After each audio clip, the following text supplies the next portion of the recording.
বেঈমানের ইতিহাস বিএনপি নাই, বিএনপি গণমানুষের। আমাদেরকে বলা হয়েছে আমরা সংস্কার চাই না, সংস্কার মানি না। এই ব্র্যান্ডিং এর পরেও বাংলাদেশের 51% মানুষ বিএনপিকে সেটা জেনে বুঝে আমাদেরকে সমর্থন দিয়েছে।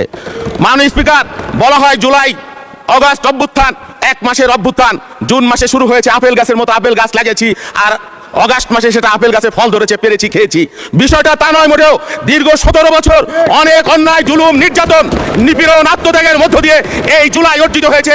আমরা কখনো আমাদের বিরোধী দলের অবদানকে খাটো করে দেখি না, তাদেরকে আমরা রেসপেক্ট করি, সম্মান করি। কিন্তু তারা কথায় কথায় এও বলে বিএনপিকে তারা নিশ্চিহ্ন করে দিবে, বিএনপি ক্ষমতার আসার আগেই এমন একটি রাজনৈতিক দল, তাদেরকে নাকি মানুষ পতন চায়। অথচ এই বাংলাদেশের মানুষ 51% ভোট দিয়ে বাংলাদেশের আজকের এই সংসদ নির্বাচিত করেছে, বিএনপিকে নির্বাচিত করেছে।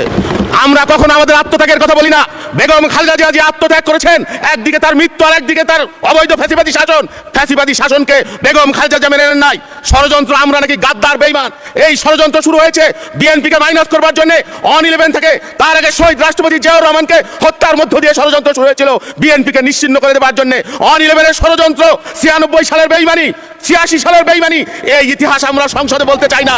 মাননীয় স্পিকার, এই যে 24 সালের 29 আগস্ট আমরা যখন পন্টলে লক্ষ লক্ষ মানুষ সমাবেশ করছিলাম, তখন আমাদের প্রিয় বন্ধুরা যারা আজকে আমাদেরকে গাদ্দার আর বেঈমান বলে, তারা সেদিন ফকিরাপুলে সন্ধ্যার আগে, মাগরিব আসরের নামাজের আগে শান্তিপূর্ণ সমাবেশ করে তারা চলে গিয়েছিল। সুতরাং বেঈমানের ইতিহাস বিএনপি নাই, বিএনপি গণমানুষের।